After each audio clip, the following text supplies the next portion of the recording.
12 Navy SEALs aimed their weapons at her skull. The warehouse rain hammered like war drums. She didn't flinch. "On your knees now." The woman stood 5'3", 115 pounds, hands loose at her sides like she was waiting for a bus. "You've made a mistake," she said quietly. The team leader laughed. "Lady, you're surrounded by the deadliest warriors on Earth." Her eyes shifted. Something ancient. Something cold. "I told you, I'm a Marine combat master." And 2 seconds later, 12 elite operators lay scattered across concrete. The mocking stopped. The legend began. Subscribe. Now follow this story to the end and comment your city so I can see how far this story travels. The first operative grabbed Kira Delgado's wrist at exactly 7:43 p.m. on October 17th, behind the Willow Creek Animal Clinic. He was 6'2", 220 pounds of government-trained muscle. His grip was designed to immobilize, control, dominate. Kira weighed 115 pounds, soaking wet. She broke his wrist in 3 places before he finished exhaling. "Contact!" the second man shouted, reaching for his sidearm. "She's resist." Kira's elbow connected with his solar plexus. The air left his lungs in a violent rush. His weapon clattered against the pavement as he doubled over, gasping like a fish pulled from water. The third operative was smarter. He didn't try to grab her. He pulled his taser aimed center mass and squeezed the trigger. But Kira was already moving. She rolled behind the clinic's dumpster as the electrodes sparked against metal, came up with a chunk of broken brick in her hand. Her throw was pure instinct, 40,000 hours of training compressed into one fluid motion. The brick struck his weapon hand with surgical precision. The taser skittered across wet asphalt. 8 seconds. 3 trained operatives. All of them down. Kira Delgado stood in the rain, breathing normally, pulse barely elevated. Her scrubs were splattered with mud. Her hands, the same hands that had been treating a frightened golden retriever an hour ago, were steady as stone. "Who sent you?" she asked quietly. The first man groaned, cradling his shattered wrist. "You're making a mistake." "No." Kira's voice carried something ancient and cold. "You made the mistake. You came to my town. You threatened my life. And you underestimated me." She knelt beside him, her face inches from his. Her brown eyes held no anger, no fear, just calculation. "Tell your commander something for me. Tell him the girl he's looking for doesn't exist anymore. The woman who replaced her, she's much, much worse." Then Kira Delgado disappeared into the rain-soaked alleys of the town she had called home for 3 years, and the hunt began. 6 hours earlier, life had been beautifully ordinary. Kira arrived at the Willow Creek Animal Clinic at 7:30 a.m., same as every morning. Dr. Patricia Holloway was already there, coffee in hand, reviewing the day's appointments. "Morning sunshine," Patricia smiled at her young assistant. "Ready for chaos. We've got 3 spay surgeries, a dental cleaning, and Mrs. Cromwell's ancient cat, who I'm pretty sure is immortal." Kira laughed. It was a genuine laugh, something she had learned to do again over 3 years of carefully constructed normalcy. Mr. Whiskers is definitely powered by spite and wet food. "Aren't we all?" The morning passed in comfortable rhythm. Kira held trembling puppies while Patricia administered vaccines. She calmed anxious owners with soft words and patient explanations. She cleaned kennels, updated records, answered phones. To everyone in Willow Creek, she was just Kira, the quiet girl from California, who loved animals and kept to herself. No one knew that those gentle hands could field strip an M4 carbine in 14 seconds. No one knew that the calm brown eyes had watched men die in the mountains of Afghanistan. No one knew that the veterinary assistant had once been Lieutenant Kira Delgado, the youngest woman in Marine Corps history to earn Combat Master certification, and Kira intended to keep it that way. The first sign of trouble came at 2:17 p.m. Kira was in the back preparing surgical instruments when something made her freeze. It wasn't a sound, it was the absence of one. The normal ambient noise of Main Street had shifted almost imperceptibly. She moved to the window. A black SUV sat across the street. Engine running. Windows tinted too dark for Montana regulations. License plate from out-of-state Virginia, she noted automatically. Her heart rate increased by exactly 4 beats per minute. 3 years of peace, and her body still remembered how to recognize danger. "Everything okay?" Patricia called from the exam room. "Fine." Kira forced her voice to stay light. "Just thought I heard something." She watched the SUV for another 30 seconds. It didn't move. No one got in or out. Coincidence, she told herself. It's nothing. But the girl who had survived 12 combat deployments didn't believe in coincidence. By 4:00 p.m., 2 more vehicles had appeared. A gray sedan parked near the post office. A white van positioned at the intersection of Main and Cedar. All of them with government plates. All of them occupied by men who sat too still, watched too carefully. Kira's hands trembled slightly as she bandaged a beagle's paw. Not from fear, from recognition. She knew this pattern. She had orchestrated operations exactly like this one. They were boxing her in. "Kira," Patricia's voice cut through her racing thoughts. "You've been staring at that bandage for 2 minutes. You sure you're all right?" Kira looked up, smiled. "Sorry. Long night. Couldn't sleep. You work too hard. Go home early. I can handle the evening appointments." Every instinct screamed at Kira to run. Right now. Out the back door through the alleys into the mountains where she could disappear forever. But she had built a life here. Friends. Routines. A man named Jake, who made her laugh, and never asked about the scars on her shoulder.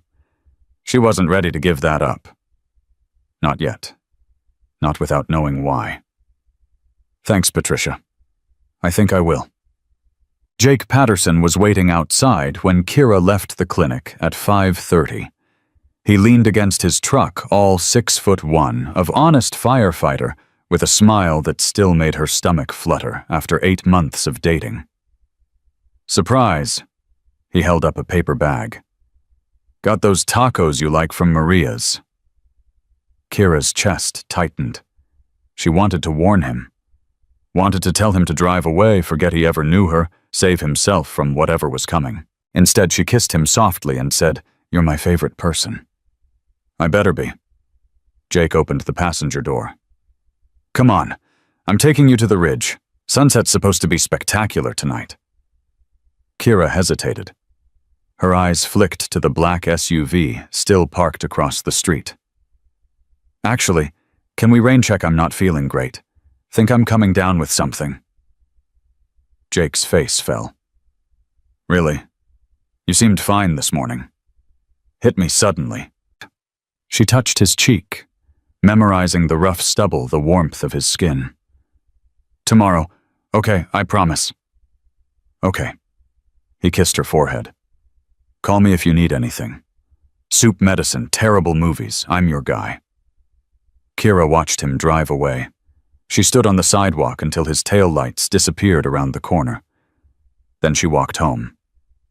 But she didn't take her usual route. The alleys of Willow Creek had been Kira's first study when she arrived 3 years ago. While other newcomers explored restaurants and hiking trails, Kira had mapped every back street, every hidden passage, every escape route in a 10-mile radius. Old habits. Paranoid habits. Habits that had kept her alive through 12 deployments. Now those habits were about to save her life again. She moved through the shadows like smoke, using buildings to block sight lines, timing her movements to avoid the sweep patterns she had identified. The operatives were good, professional, disciplined, thorough. But Kira was better. She reached her cottage at 6:15 p.m., approaching from the forest behind her property. The front door showed no signs of forced entry, but the subtle changes screamed at her trained eyes. Her welcome mat was shifted 2 inches to the left. The curtain in her bedroom window hung differently than she had left it, and there were fresh tire tracks in the soft earth around her fence. They had been inside, searched her home, probably planted surveillance devices. Kira didn't go through the front door. Instead, she climbed onto her roof using handholds she had installed during her first week in Willow Creek, dropped through the modified skylight in her bathroom, landed silently on tile that she had chosen specifically because it wouldn't creak. The cottage was empty, but it felt violated. Kira moved quickly through darkened rooms, checking corners, clearing spaces. Her body shifted automatically into combat mode, shoulders squared, center of gravity, low senses, hyper-aware. In her bedroom, she found what she was looking for: a microscopic camera hidden in her smoke detector. State-of-the-art surveillance technology. They weren't just hunting her, they were studying her. Kira left the camera in place. Let them watch an empty room. She had more important things to retrieve. The basement of Kira's cottage held secrets that would have shocked her neighbors. Beneath a false floor that looked like ordinary hard wood, she had stored the remnants of her former life. Weapons, identification documents, emergency cash in multiple currencies, communications equipment that could reach certain people who owed her favors. Kira hadn't touched any of it in 3 years. She had hoped never to touch it again. Hope, she reflected grimly, was a luxury soldiers couldn't afford. She changed quickly, efficiently. Off came the scrubs, stained with dog hair and antiseptic. On went black tactical pants, boots designed for silent movement, a fitted shirt that wouldn't restrict her arms. The transformation was remarkable, disturbing, like watching a butterfly climb back into its cocoon and emerge as something with teeth. Kira strapped on a tactical vest, holstered a pistol on her right hip, secured a backup weapon on her left ankle, added knives in 3 locations, small, sharp, easily accessible. Finally, she grabbed a compact backpack containing everything she would need to survive indefinitely on the run. 3 years of peace, 3 years of healing. 3 years of pretending she could be someone other than what the Marine Corps had made her. All of it erased in an afternoon. Kira allowed herself 30 seconds of grief. She thought about Patricia and the clinic, about Mrs. Henderson and her book club, about Jake, and the future they might have built together. Then she sealed those feelings away, locked them in the same mental compartment where she stored the screams of dying men and the weight of impossible choices. Lieutenant Kira Delgado was back, and someone was going to answer for dragging her out of retirement. The attack came at 7:43 p.m., exactly as Kira was leaving through her back door. 3 operatives, standard government extraction team. They had been positioned perfectly, 1 to intercept, 2 for backup clear fields of fire in all directions. They had prepared for a frightened civilian. They found something else entirely. 8 seconds later, all 3 were down. Kira stood among their groaning bodies, rain plastering her hair to her face, and felt nothing but cold calculation. She needed information. Needed to understand why, after 3 years of silence, someone had decided that Kira Delgado couldn't be allowed to remain hidden. The operative with the broken wrist was still conscious, still defiant. "You have no idea what you've done," he gasped. "You can't run from this. They'll find you. Who's they?" Kira's voice was soft, almost gentle. "Who sent you? Above my pay grade." Wrong answer. She applied pressure to his broken wrist. Not enough to cause permanent damage, just enough to make clear that she could. The man screamed. "Commander Hayes, CIA Special Activities Division. That's all I know, I swear." Hayes. Kira recognized the name. She had worked with Special Activities once during a joint operation in Yemen. Hayes had been ambitious, ruthless, willing to sacrifice assets for political gain. If Hayes was running this operation, it meant someone very powerful wanted her back. "Why now?" Kira demanded. "Why after 3 years? There's a situation. They need you, specifically you." "I'm retired." The operative laughed bitterly through his pain. "Lady people like you don't retire. You just wait for the next war." Kira released his wrist, stood up, looked down at the 3 men who had thought they could take her easily. "Tell Hayes something for me," she said quietly. "Tell him I'm not the scared girl who ran away 3 years ago. Tell him if he wants me, he's going to have to come get me himself. And tell him—" She leaned close. "Tell him I remember what happened in Yemen. I remember who he sacrificed. And if he threatens the people I care about, I will burn his entire operation to the ground." Then, Kira Delgado vanished into the storm. And the hunt truly began. By midnight, Willow Creek had become an occupied territory. Kira watched from her position in the abandoned mining tunnels beneath the town as vehicle after vehicle arrived. SUVs, sedans, a mobile command center that bristled with communications equipment. She counted 47 operatives, military-grade weapons, surveillance drones, heat-sensing equipment, all of it for one 26-year-old woman who had just wanted to help injured animals. The absurdity would have been funny if the stakes weren't so deadly.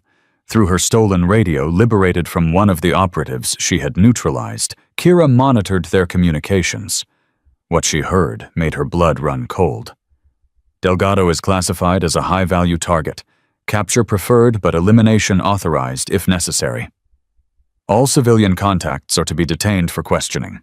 Patterson Jake, Holloway Patricia, Reyes Victor. Full workup on everyone she's interacted with in the past 3 years. 24-hour deadline. If she doesn't surrender by 8 p.m. tomorrow, we escalate to enhanced measures. Enhanced measures.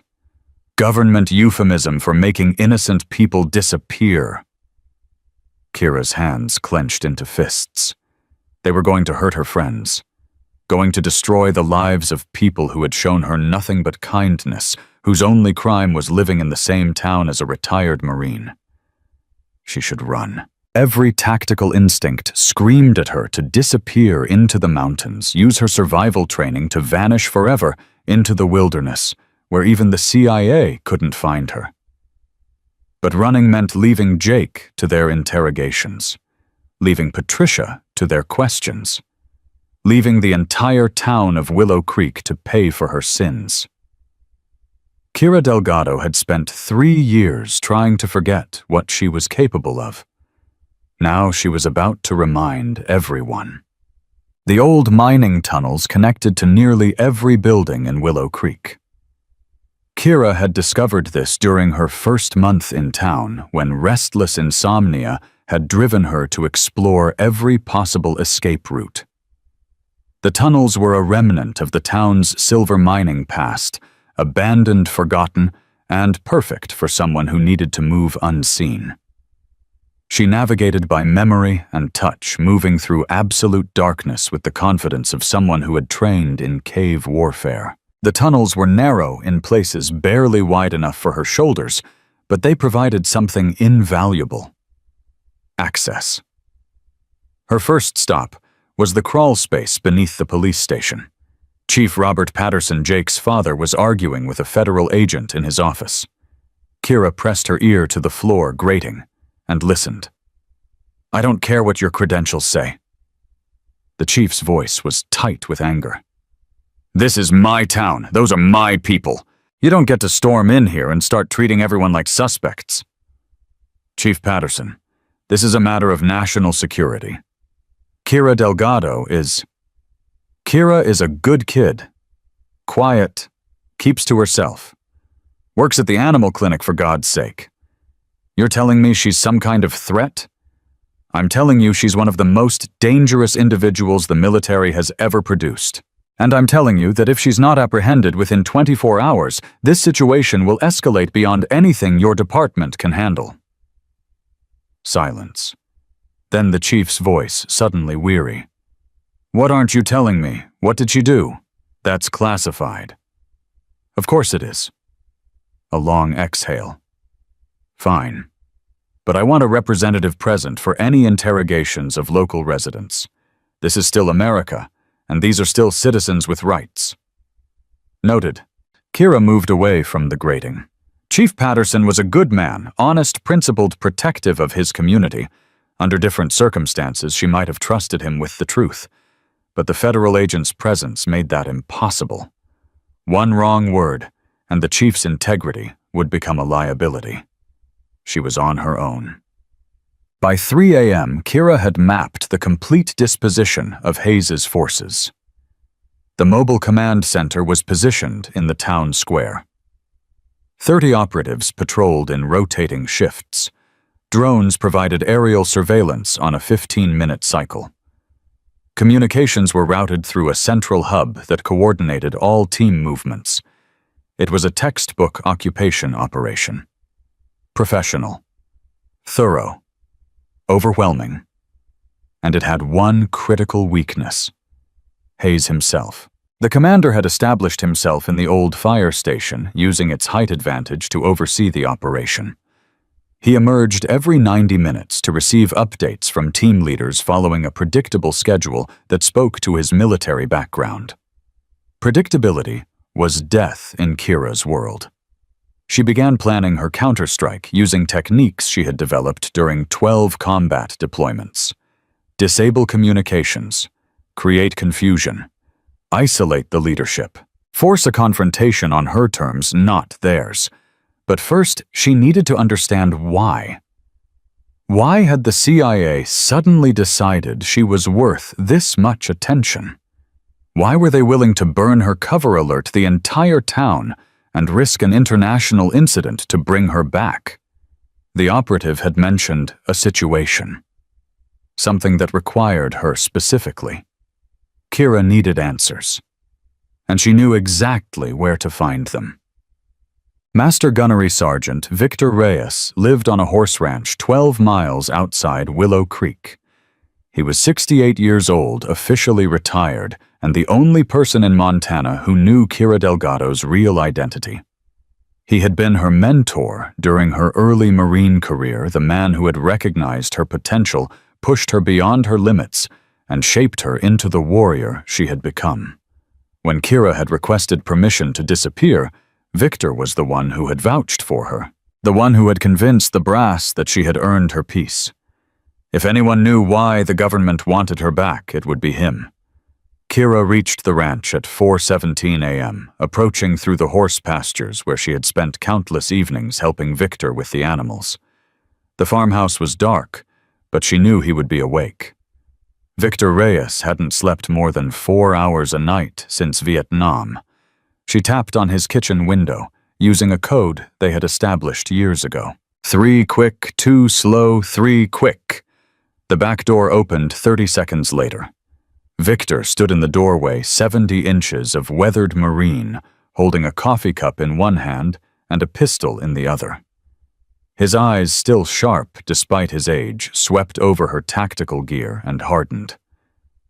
They found you. It wasn't a question. Hayes, Kira said. CIA Special Activities. 40-plus operatives, full occupation of the town. Victor stepped aside to let her enter. I know. Been monitoring their communications all night? You knew they were coming. Suspected. He set down his coffee, holstered his weapon. Got a call 2 days ago. Old friend at Langley, warning me to make myself scarce. Why didn't you warn me? Because I hoped I was wrong. Victor's voice carried decades of weariness. And because there's something you need to know, something that changes everything. Kira felt cold dread settle in her stomach. Tell me. Victor walked to his kitchen table, where a laptop displayed encrypted communications that he definitely shouldn't have access to anymore. 3 weeks ago, a terrorist group acquired military-grade chemical weapons, enough nerve agent to kill 10,000 people. They're planning coordinated attacks on multiple cities. What does that have to do with me? Victor turned to face her. His expression was grim. The terrorist leader is Dominic Vance. The name hit Kira like a physical blow. For a moment she couldn't breathe. Dominic Vance, former Marine major, the man whose weapons smuggling operation she had exposed 3 years ago. The man who had sworn, as they dragged him away for court-martial, that he would make her pay for destroying his career. It gets worse, Victor continued quietly. Vance contacted the government directly, said he'll only negotiate with one person, said if they don't deliver Kira Delgado to him within 72 hours, he'll start the attacks. Kira's legs felt weak. She sat down heavily in Victor's kitchen chair. He's using me as leverage, forcing them to choose between thousands of lives and one person. It's a trap, Victor's voice was fierce. You know it's a trap. He wants revenge and he's using a terrorist threat to get it. I know. Kira stared at the floor, her mind racing. But if I don't go, if I run, 10,000 people die, and every one of their deaths is on your conscience. A silence stretched between them. Outside, the first hints of dawn were lightening the Montana sky. There's more, Victor said finally. Something the CIA doesn't want you to know. Kira looked up. What? Vance knew exactly where to find you. Knew your cover identity, your address, everything. That information was buried in files that maybe a dozen people could access. The implication was clear. Someone inside the government leaked my location. Not just someone. Victor pulled up another document on his laptop. I've been tracing the breach for 2 days. The leak came from a CIA liaison named Marcus Webb, someone you worked with during the Yemen operation. Webb. Kira remembered him ambitious, charming, always angling for his next promotion. He had been present when Hayes made the call that got 3 assets killed. He had helped cover it up. Why would Webb sell me out of gambling debts? He owes money to people connected to Vance's network. They offered to clear his slate in exchange for your location. Kira's hands clenched into fists. 3 years of peace, 3 years of healing, 3 years of trying to build a normal life, all of it destroyed because one corrupt agent couldn't pay his bookies. What do I do? She asked quietly. If I run, thousands die. If I surrender, Vance kills me and probably attacks anyway. If I fight. If you fight, Victor said firmly, you take control. You stop waiting for them to come to you. You go to them. Against 40-plus operatives, with Hayes running the show. Victor smiled. It was the first time she had seen him smile in years. Kira, do you remember what I told you the day you earned your Combat Master certification? She did. She would never forget. You said I was the most dangerous person you had ever trained. I was wrong. Victor leaned forward, his eyes blazing with fierce pride. You're the most dangerous person I've ever known. Period. Those 40 operatives out there, they think they're hunting a scared girl who's been playing librarian for 3 years. He reached out and gripped her shoulder. Show them what a Marine Combat Master really looks like. Dawn broke over Willow Creek at 6:47 a.m. 47 federal operatives prepared for another day of searching. Commander Hayes reviewed his team's overnight reports. Drones circled lazily overhead. None of them noticed the woman moving through the tunnels beneath their feet. None of them realized that the hunter had become the hunted. And none of them understood that in exactly 12 hours, everything they thought they knew about Kira Delgado would be shattered. The Marine Combat Master was done running. Now she was going to war. Kira moved through the tunnels beneath Main Street at exactly 8:15 a.m. Her footsteps silent against the century-old stone. Above her head, 47 operatives were searching for a ghost. They swept buildings, questioned shopkeepers, reviewed security footage from every camera in town. They had no idea their target was directly beneath their feet, listening to every word they said through the old ventilation grates. Sector 4 clear. No sign of the target. Copy. Move to Sector 5. Command wants a full sweep by noon. Kira allowed herself a grim smile. Hayes was methodical, thorough, exactly the kind of commander who followed protocols and trusted his training. That predictability would destroy him. She checked her watch. In exactly 4 hours, Hayes would make his scheduled inspection of team positions. He would leave the fire station, walk to the mobile command center, and spend approximately 12 minutes reviewing status reports. 12 minutes. That was her window. But first she needed to understand the full scope of what she was facing. Kira pressed her ear against a grate beneath the town's only coffee shop. 2 operatives were taking a break, their voices casual in a way that suggested they didn't expect to be overheard. You really think one woman is worth all this? You didn't read her file? This chick took out a 12-man Syrian death squad, by herself, with a knife and a piece of rebar. Bullshit. I'm serious. Combat Master certification at 23. Youngest female in Corps history. The instructor said she scared them. A long pause. And she's been hiding here in this nowhere town, playing veterinary assistant, helping old ladies with their cats. Can you imagine? Honestly, that's what freaks me out. What kind of person can just switch off, go from killing machines to treating puppies, the kind you don't want to corner? Kira moved away from the grate. The fear in that operative's voice was useful. Fear made people hesitate. Hesitation created openings. She continued through the tunnels, building a complete picture of Hayes' operation. Guard rotations, communication frequencies, equipment positions, weakness after weakness catalogued and filed away for future exploitation. By 9:30 a.m., she had everything she needed. Now came the hard part. Jake Patterson was being questioned in the fire station's second-floor office. Kira watched through a ventilation shaft, her chest tight with emotions she couldn't afford to feel. Jake sat across from 2 federal agents, his firefighter's hands clenched on the table, his honest face twisted with confusion and growing anger. I'm telling you, I don't know anything. She's just Kira. Quiet, kind. She works at the animal clinic. Mr. Patterson, we have evidence that suggests your girlfriend is not who she claims to be. Evidence? What evidence? She makes me dinner.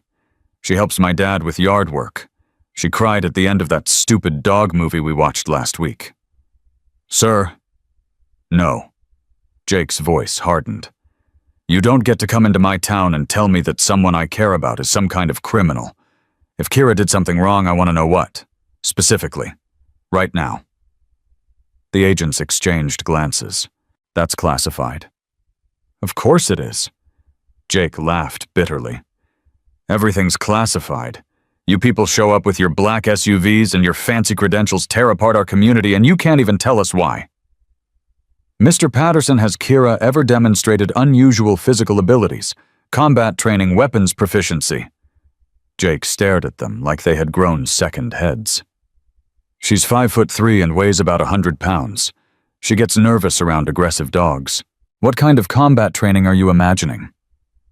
Kira's throat tightened. Jake believed in her, believed in the person she had shown him, the gentle animal lover who made pasta on Sundays and laughed at his terrible jokes. That person had been real. For 3 years, that person had been beautifully, peacefully real. Now she was watching that person die one question at a time. "We need you to tell us if she contacts you," the agent said. "If she reaches out in any way, you call us immediately. Do you understand?" "Yeah." Jake stood up, disgust written across his face. "I understand that you people have lost your minds. And when Kira shows up and this whole thing turns out to be a mistake, I expect a personal apology." He walked out of the room without looking back. Kira watched him go, memorizing the set of his shoulders, the defiant tilt of his head. She wanted to call out to him, wanted to explain everything, but explaining would put him in danger. The less Jake knew, the safer he would be. Some protections required distance. At 10:47 a.m., Kira intercepted a communication that changed everything. She was positioned beneath the mobile command center using a device she had assembled from components in Victor's garage to tap into Hayes's encrypted frequencies. Most of the traffic was routine status updates, supply requests, shift changes. Then Hayes's voice cut through the static, speaking to someone with obvious authority. "Director, I need more time. Delgado is better than our intelligence suggested. You have 47 operatives and unlimited resources, Commander. One woman should not be this difficult. One woman took out 3 of my best extraction specialists in 8 seconds, with her bare hands, in the rain, while wearing scrubs." Silence on the line. When the director spoke again, his voice was ice. "The deadline stands. 72 hours from initial contact with the terrorist group. If Delgado isn't delivered to Vance by then, we proceed with contingency measures. And if she continues to evade capture, then we use leverage. Her boyfriend, her employer, her mentor, someone she cares about becomes collateral." Kira's blood turned cold. "Director, these are American citizens. Using them as bait would be necessary. Vance has enough nerve agent to kill 10,000 people. One woman's feelings are not worth more than 10,000 lives." "Understood." The communication ended. Kira remained frozen in the darkness, her mind racing. They were going to hurt the people she loved, not as a last resort, as a next step. Hayes had 48 hours before he started taking hostages. 48 hours to capture a woman who had evaded the entire Syrian military for 3 weeks with nothing but a knife. Kira's hands shook. Not with fear, with rage. She had played by the rules. She had buried her old life, built something new, asked for nothing but peace. And now they were going to punish the innocent people who had given her that peace. No, not this time. This time she would make the rules. Victor Reyes answered his encrypted phone on the first ring. "Tell me you have a plan." "I'm going to take Hayes." Kira's voice was steady, cold. "Tonight, before he can move against Jake or Patricia. You'll be walking into a fortified position with 40+ hostiles. I know. They'll have thermal imaging motion sensors, armed guards on every approach. I know." Victor was silent for a long moment. "What do you need?" "The EMP generator you've been building in your workshop. The one you told me was for experimental purposes." A dry chuckle. "You know about that. I know about everything you've been building since you're tired. Electromagnetic pulse devices, signal jammers, that modified drone in your barn that definitely isn't legal." "Fair enough. What else?" "Information. I need to know everything about Marcus Webb, the agent who leaked my location. His connections, his debts, who he's working with. That might take time. You have 6 hours." Victor's voice softened. "Kira, are you sure about this? Once you move against Hayes, there's no going back. You'll be a fugitive. Everything you built here is already gone." Kira's voice cracked slightly. "They destroyed it the moment they drove into town. The only question now is whether I run and let them hurt my friends, or fight and protect them. That's not much of a choice. No, it isn't. She hung up the phone and checked her watch. 11:15 a.m. 6 hours until Hayes made his evening inspection rounds.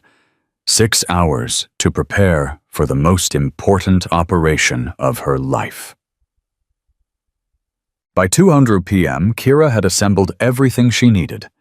Victor's EMP generator was the size of a large flashlight compact, devastating and completely illegal. One pulse would fry every electronic device within a 50-meter radius. Communications surveillance vehicles, all of it dead in an instant. But the EMP was just the beginning. Kira spent 2 hours moving through the tunnel system, placing small charges at strategic points around the town's infrastructure. Not explosives, something more subtle. Smoke generators, flash devices, noisemakers. She wasn't planning to hurt anyone. She was planning to create chaos. Chaos was her advantage. In confusion, training failed. In darkness, numbers meant nothing. In fear, even elite operatives made mistakes. And Kira Delgado had spent her entire career exploiting mistakes. At 3:30 p.m., she positioned herself beneath the fire station and waited. Above her, Hayes was reviewing afternoon reports, completely unaware that his entire operation was about to collapse. The irony wasn't lost on her. 3 years ago, she had walked away from violence forever, had promised herself that the killing was done, that her hands would heal instead of harm. Now those same hands were preparing to wage war against her own government. Some promises, she reflected, were impossible to keep. The first sign of trouble came at 4:47 p.m. Kira was monitoring Hayes's communications when a new voice entered the frequency, urgent, panicked, completely out of place in the professional military chatter. "Command, we have a situation at the Delgado residence. Someone's been here. Recent activity." Hayes's response was immediate. "What kind of activity?" "Footprints in the basement. Someone accessed a hidden compartment. And Commander, there's a message." A message. Written on the wall. It says, "You should have let me stay buried." Silence on the frequency. Then Hayes's voice, tight with barely controlled anger. "She's been in her own house, right under our noses. How did we miss this?" The basement access was concealed. Professional-grade construction. This woman knew exactly what she was doing. Of course she did. Hayes exhaled sharply. "All units knew protocol. Assume Delgado has been monitoring our operations. Assume she knows our positions, our schedules, our communications. We are not hunting a scared civilian. We are engaged with a hostile combatant." Finally, Kira thought. He's starting to understand. But understanding came too late. The trap was already set.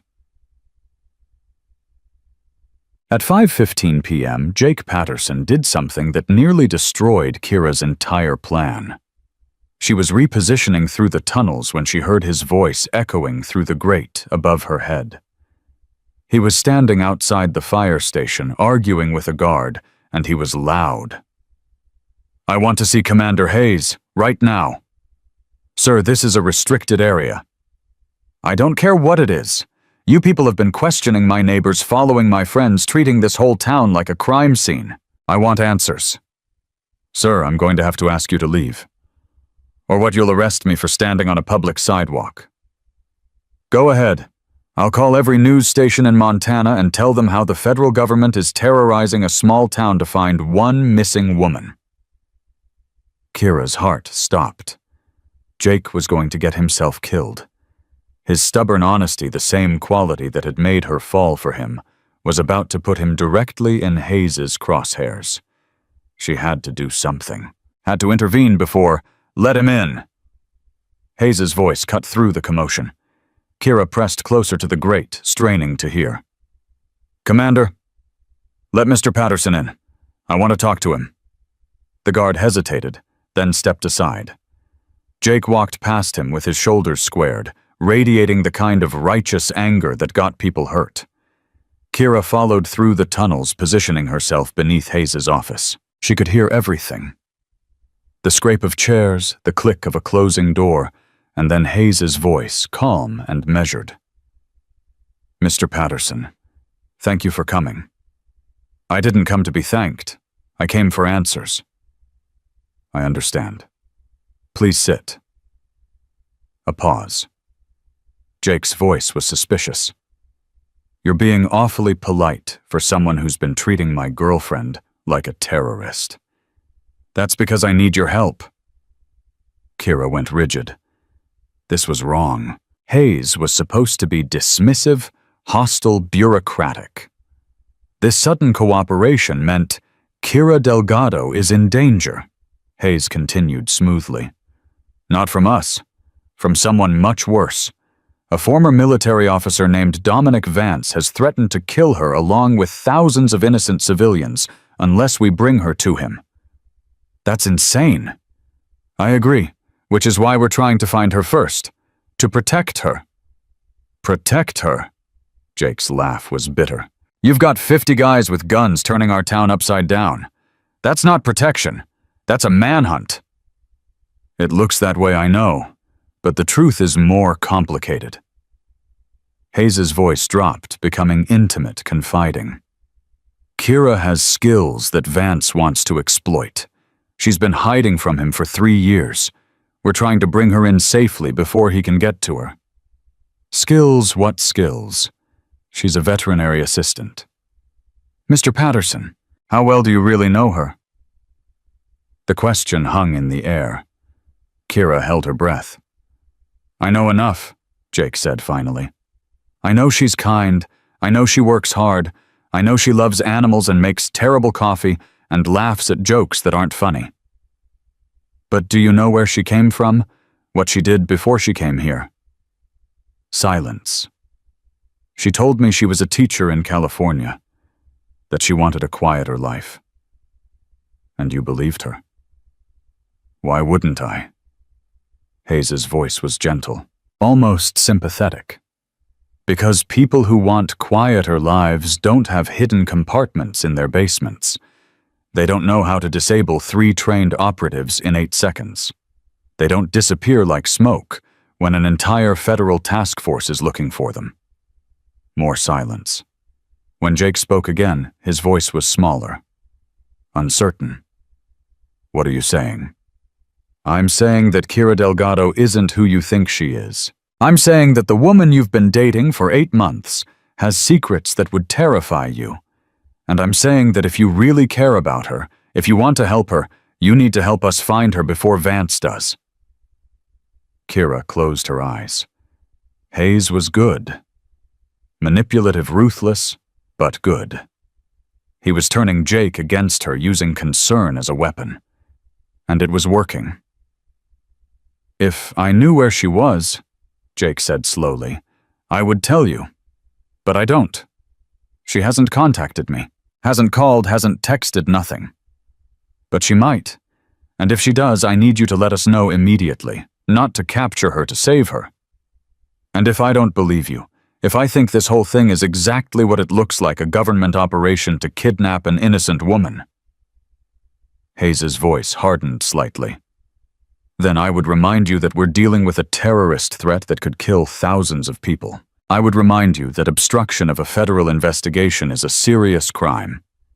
And I would remind you that your father is the police chief of this town, which means your family's reputation depends on doing the right thing." The threat was clear, even wrapped in reasonable language. Cooperate or suffer. Jake stood up. His chair scraped against the floor. "I'll let you know if she contacts me." "Thank you, Mr. Patterson. I knew you'd understand." Jake left without another word. Kira stayed frozen in the tunnel, her mind churning. Hayes had just recruited the man she loved as an informant. If Jake saw her now, he might actually call it in, not out of malice, but out of confused concern. Another relationship destroyed by duty. Some prices never stopped being paid. At 6:30 p.m., Kira received Victor's intelligence package via dead drop. The information on Marcus Webb was worse than she had expected. The CIA liaison hadn't just leaked her location for gambling debts. He was part of something larger, a network of corrupt officials who had been using classified information for profit for years. Webb had sold out 3 other protected assets before her, all of them to criminal organizations with deep pockets. But the most disturbing revelation was about Dominic Vance himself. According to Victor's sources, Vance's chemical weapons weren't just terrorist acquisitions. They had been supplied by elements within the U.S. government officials who wanted a crisis that would justify expanded surveillance powers and military authority. Vance wasn't a rogue terrorist. He was a weapon being pointed at the American people by their own leaders, and Kira was the match they intended to use to light the fuse. The conspiracy was monstrous in scope. Politicians, intelligence officials, defense contractors, all of them benefiting from chaos that would cost thousands of innocent lives. Kira's hands trembled as she processed the implications. She had thought she was fighting for her own survival. Now she understood that the stakes were infinitely larger. If she surrendered to Hayes, she would be delivered to Vance and killed. The attacks would proceed as planned, and the conspirators would use the tragedy to consolidate power. If she ran, the attacks would still proceed. Thousands would die. The conspirators would win. The only path forward was through. She had to stop the attacks, expose the conspiracy, and survive long enough to see justice done. One woman against an army of corruption. Kira smiled grimly. She had faced worse odds. At 7:45 p.m., Commander Hayes left the fire station for his evening inspection. Kira watched from her position in the shadows, counting his security detail. 4 men, heavily armed, professional spacing and movement patterns. They weren't enough. She activated the first smoke generator at 7:46. Dense gray fog began pouring from a drainage grate near the town square, triggering immediate alarm among the operatives. Command, we have visual obscuration in Sector 2. Unknown source. All units investigate. Could be a diversion. Exactly, Kira thought. The second generator activated at 7:47, then the third. Within 2 minutes, the center of Willow Creek was shrouded in artificial fog visibility, reduced to less than 10 feet. Hayes's security detail closed ranks around him, weapons drawn, shouting into radios that were suddenly filled with conflicting reports from every sector. Contact in Sector 4. Negative. Sector 4 is clear. It's Sector 5.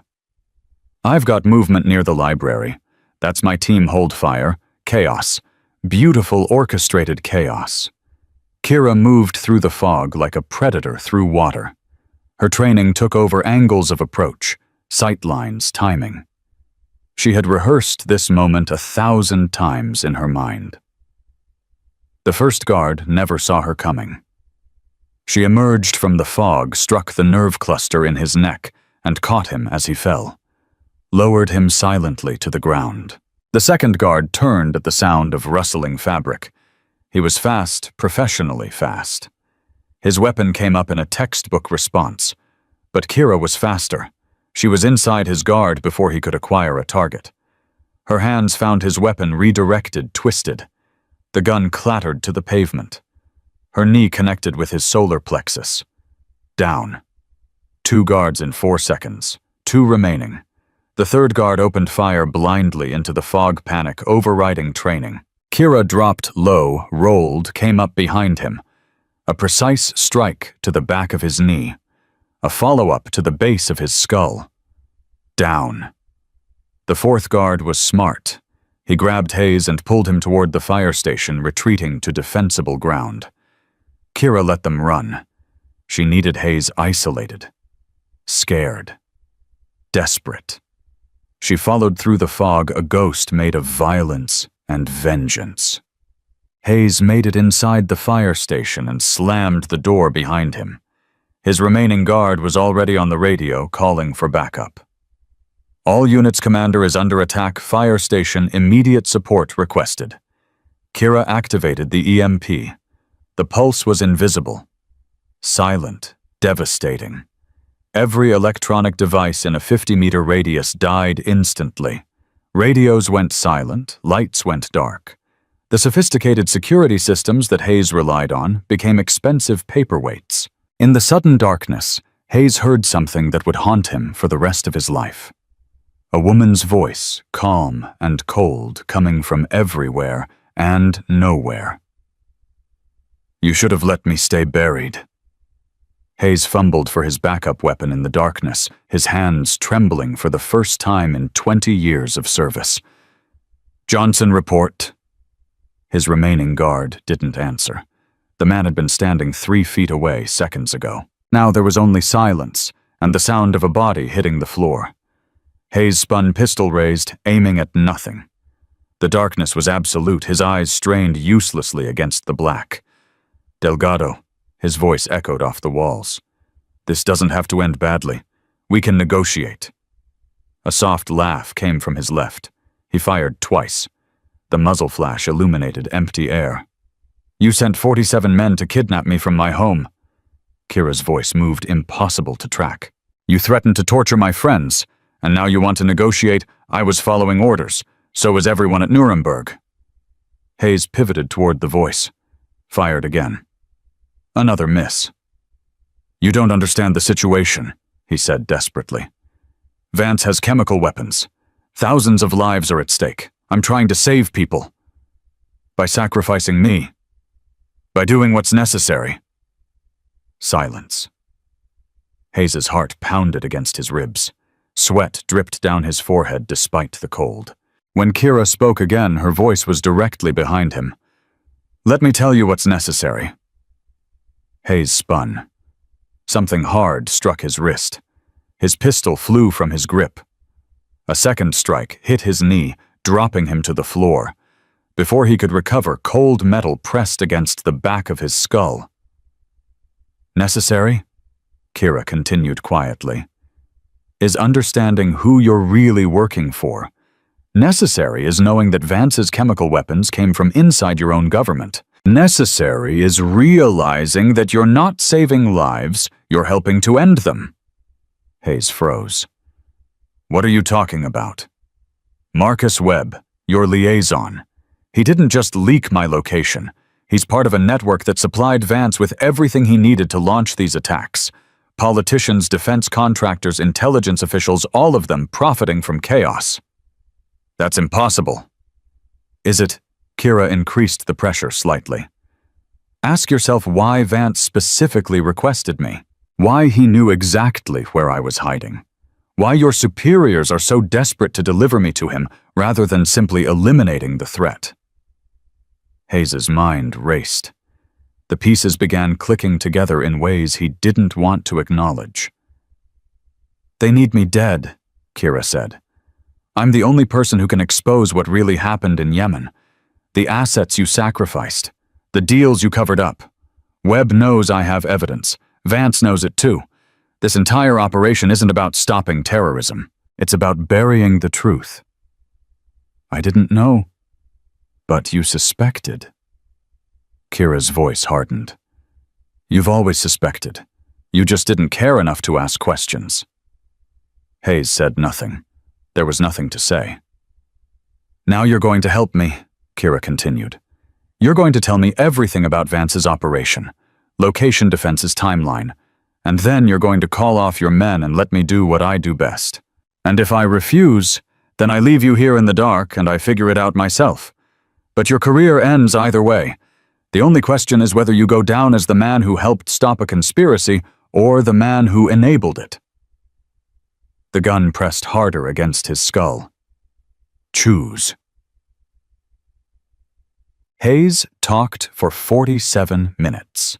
Kira listened in the darkness, recording everything on a device she had brought specifically for this purpose. The commander's voice was hollow, defeated the voice of a man watching his illusions crumble. Vance's compound was in the Colorado mountains, 63 operatives, military-grade security systems, chemical weapons stored in a reinforced bunker that could withstand a direct missile strike. The attacks were scheduled for 72 hours from now, coordinated strikes on 5 major cities, 10,000 casualties minimum, probably more. But the most valuable information was about the conspiracy itself. 3 senators, 2 defense contractors, a deputy director at the CIA. All of them connected through a web of shell companies and offshore accounts, all of them betting on chaos. They call themselves the Restoration Council, Hayes said bitterly. They believe the country needs a crisis to wake up, something that will justify the security measures they've been trying to implement for years. Mass murder as political strategy. They don't see it that way. They see themselves as patriots. Kira's stomach turned. She had met men like this before. Men who wrapped atrocity in flag and duty. Men who slept soundly after signing death warrants. Webb is the linchpin, Hayes continued. He coordinates between Vance and the council. If you can get to him, you can prove the connection. Where is he? D.C. But he's scheduled to fly to Colorado tomorrow. Final preparations for the attacks. Kira processed this. Webb in Colorado meant all her targets in one location. Efficient, dangerous. Exactly the kind of operation she was trained for. One more question, she said. Why me, of all the people Webb could have sold out? Why was I worth the risk? Hayes was silent for a long moment. Because you're the only one who survived Yemen. The only witness to what really happened. Webb thought you were dead, everyone did. When he found out you were alive hiding in Montana. I became a loose end. You became a threat. The evidence you have, the things you saw, it could bring down the entire council. Vance wants revenge, but Webb wants silence. Permanent silence. Kira stood up slowly, removing the gun from Hayes's head. Get up, when Hayes struggled to his feet, disoriented in the darkness. What happens now? Now you make a choice. You can go back to your masters and tell them I escaped. They'll probably kill you anyway once they realize how much you've compromised, or you can help me stop this. Help you how? By doing nothing. Pull your men back. Tell them I'm in the wind heading for Canada. Buy me 48 hours. And then I end this, one way or another. Hayes was quiet for a long time. When he spoke, his voice carried something Kira hadn't expected: shame. I've done terrible things in service to this country. Things I justified because someone with more stars told me they were necessary. But this... He exhaled heavily. This isn't service. This is murder. Does that mean you'll help? It means I won't stop you. Hayes paused. But Delgado, if you fail, if Vance releases those weapons, I won't fail. How can you be sure? Kira smiled in the darkness. Because I'm not fighting for duty or orders or someone else's agenda. I'm fighting for the people I love. And that's something your council will never understand. She moved toward the door, silent as shadow. Delgado. Hayes's voice stopped her. For what it's worth, I'm sorry about all of it. Sorry doesn't bring back the dead commander. But stopping the next massacre might. She disappeared into the night. By midnight, Kira was 50 miles outside Willow Creek, driving a truck she had borrowed from Victor's ranch. The old Marine had protested, insisted on coming with her. She had refused. This is my fight, Victor. My mess to clean up. You're 26 years old. You shouldn't have to carry this alone. I've been carrying it since I was 19. 7 years of secrets and violence and impossible choices. She had touched his weathered face gently. You gave me everything I needed to survive. Now let me use it. Victor had pressed a satellite phone into her hands. Military-grade encryption, untraceable. If things go sideways, you call. I'll bring the cavalry. There is no cavalry anymore. Just me. There's always been just you, Kira. That's what makes you dangerous. She had hugged him then, the first real embrace she had allowed herself in 3 years. Victor had held her like a father holding a daughter going off to war. "Come back," he whispered. "Whatever happens, come back." "I'll try." Now, hours later, she drove through the darkness with the mountains growing larger on the horizon. Vance's compound was still 600 miles away.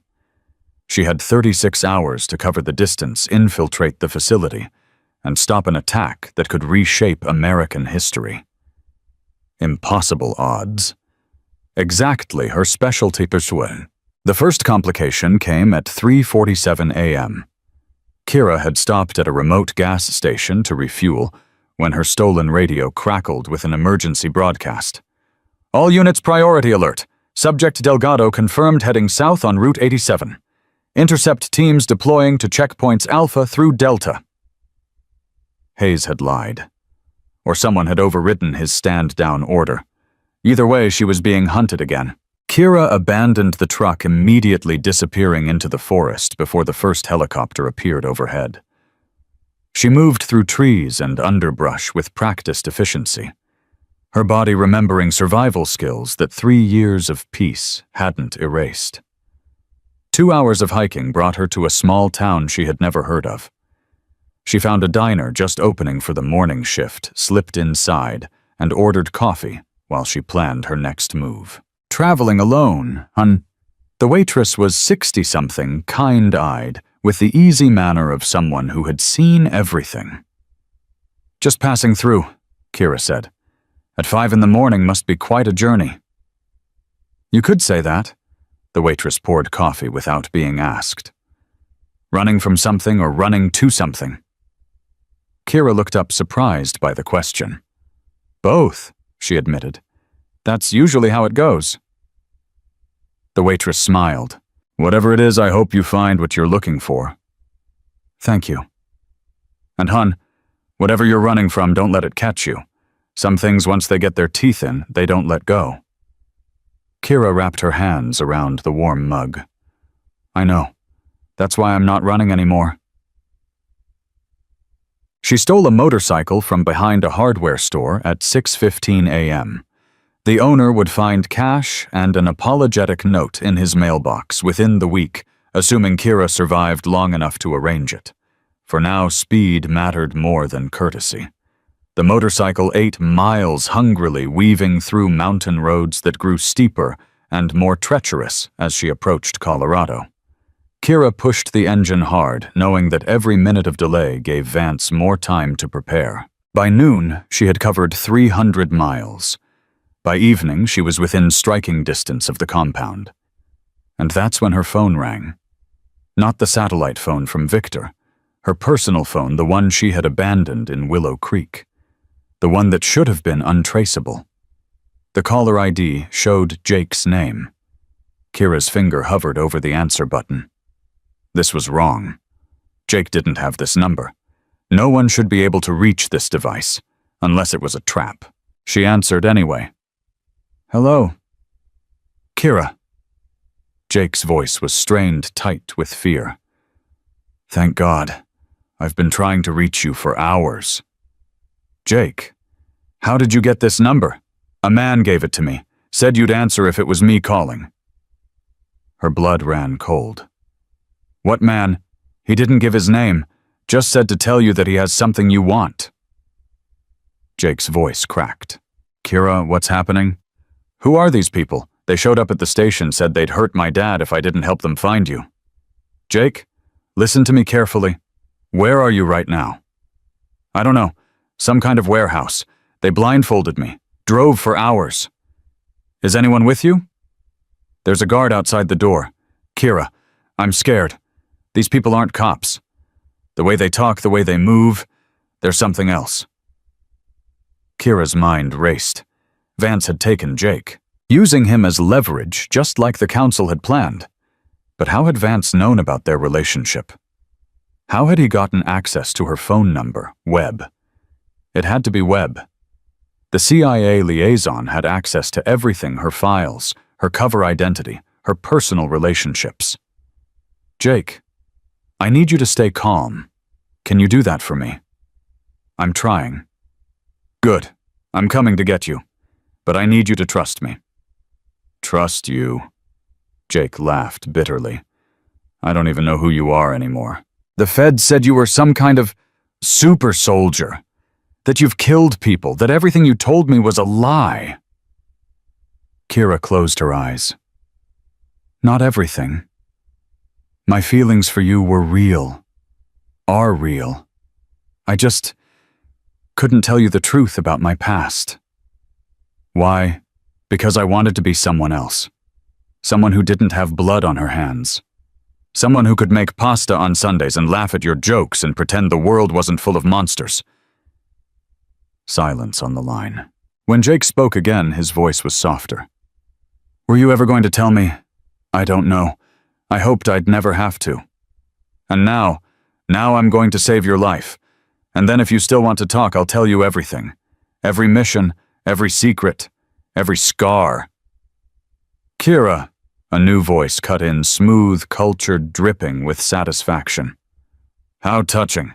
The legendary combat master brought low by love. Dominic Vance. Kira's grip tightened on the phone. Let him go, Vance. He's not part of this. He became part of this the moment you decided to care about him. Fascinating, really. I spent 3 years trying to find your weakness. Turns out it was hiding in a small-town fire station the whole time. What do you want? What I've always wanted. You. Delivered to my compound within 12 hours alone and unarmed. In exchange, I release your boyfriend and cancel the attacks. You're lying. Perhaps, but can you afford to take that chance? Vance's voice hardened. 12 hours, Delgado. Come alone or watch everyone you love die. The line went dead. Kira stood on the side of a mountain road, phone in hand, and felt the weight of impossible choices pressing down on her shoulders. If she surrendered to Vance, he would kill her. Probably slowly. Probably painfully. And the attacks might proceed anyway. If she refused, Jake died. And thousands more would follow. The only option was the one Vance hadn't considered. The one nobody ever considered. She would walk into his trap, spring it deliberately, and then she would destroy everything he had built. Kira dialed Victor's satellite phone. Tell me you have good news, the old Marine said. Vance has Jake. He wants me to surrender within 12 hours.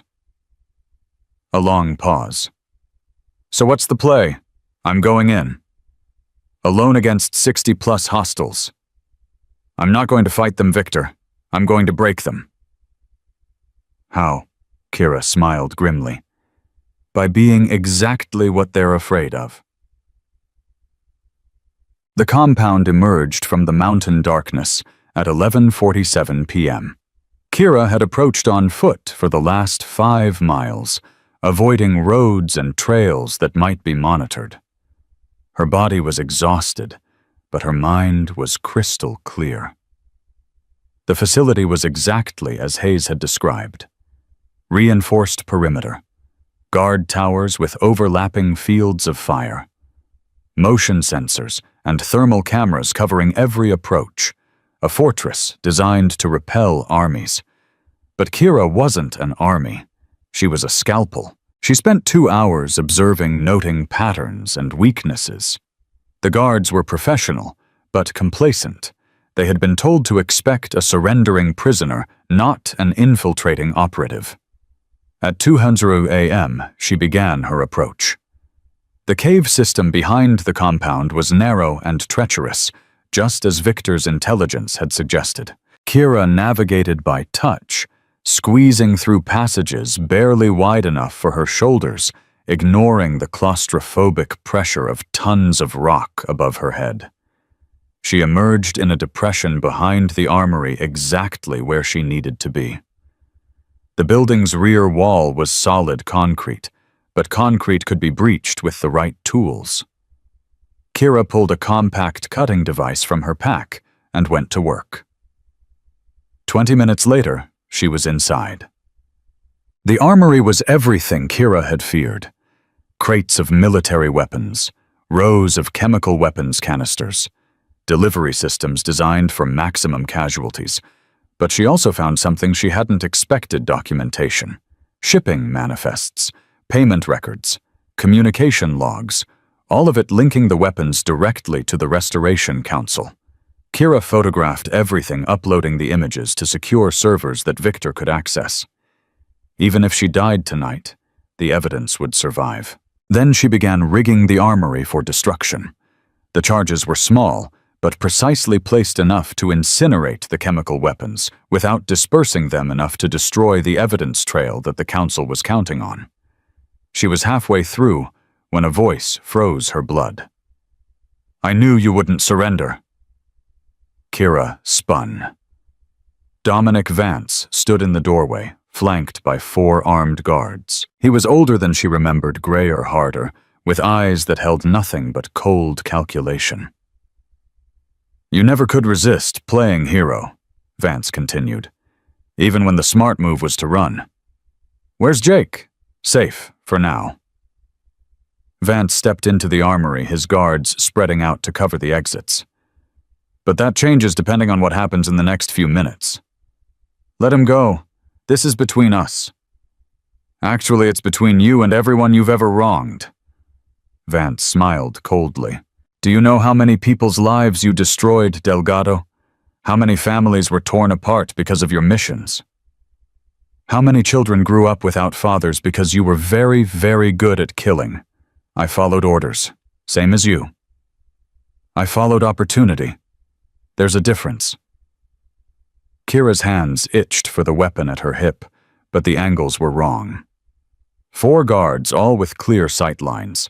She might take 2 before the others cut her down. Not good enough. "What do you want, Vance, really, because this isn't just about revenge?" "No, it's about legacy." Vance gestured at the chemical weapons surrounding them. "When these attacks hit, the country will panic, demand action, accept restrictions they would never have tolerated before. And the people who made it possible will become the most powerful men in America. You're a pawn. The council will dispose of you the moment you're inconvenient." "Perhaps, but I'll dispose of you first." "That's enough." Vance raised his hand. The guards lifted their weapons. "Goodbye, Combat Master. You were almost impressive." Kira smiled. "Almost isn't good enough." She dropped to the floor as the first shots rang out, rolling behind a crate of weapons. Her hand found the detonator in her pocket. The armory exploded into chaos. Fire and smoke and screaming. Kira moved through the destruction like a dancer, using the confusion she had created to neutralize guards one by one. Her training took over strike, disable, move. Strike, disable, move. 3 guards down in 12 seconds. The 4th guard was smarter. He retreated toward Vance, providing cover for his employer. But Vance was already running. Kira pursued through corridors filled with smoke, her lungs burning, her eyes streaming. Alarms wailed. Emergency lights strobed red. Operatives scrambled in every direction, trying to respond to an attack they hadn't expected. She caught Vance at the compound's command center. He spun, drawing a weapon, firing twice. Kira felt one bullet tug at her sleeve. The other missed entirely. She closed the distance before he could fire again. The fight was brutal and brief.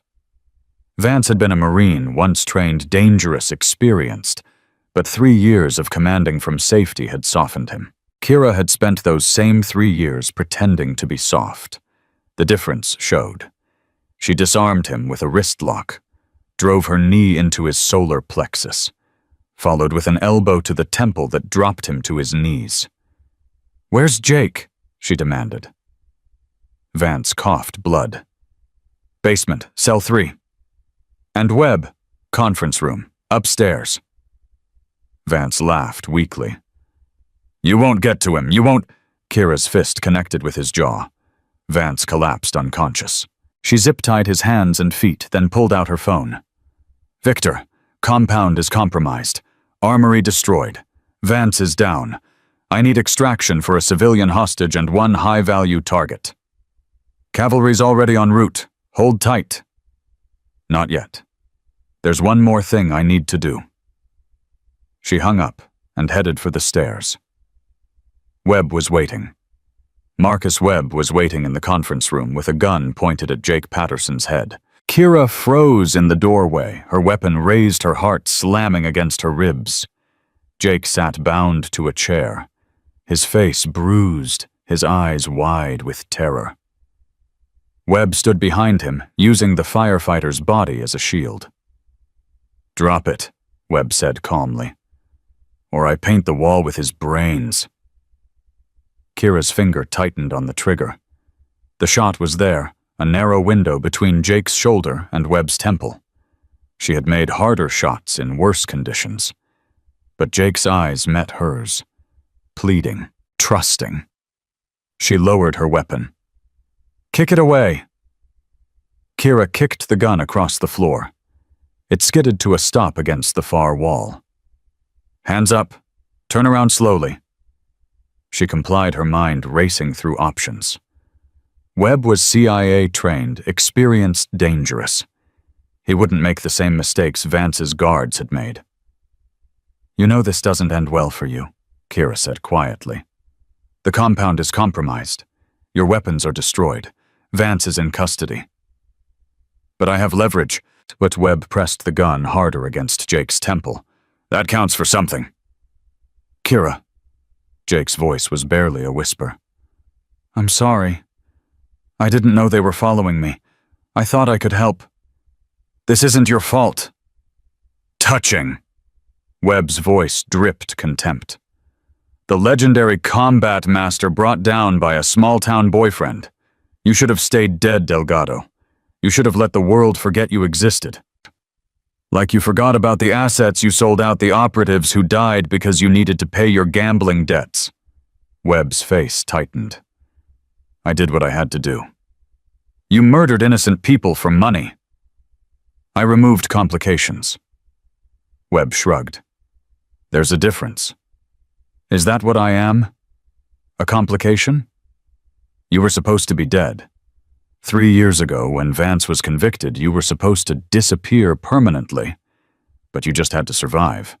Had to keep breathing. Had to be a loose end that I couldn't tie off." Kira heard footsteps in the corridor behind her. Multiple people approaching. Webb's reinforcements or her extraction team, there was no way to know. She needed to stall. "The council is finished," she said. "I uploaded everything from the armory. Shipping manifests, payment records, communications. By morning, every intelligence agency in the world will have proof of what you've done. Then I have nothing left to lose." Webb's smile was cold. "Which means neither does he." His finger began to squeeze the trigger. Kira moved.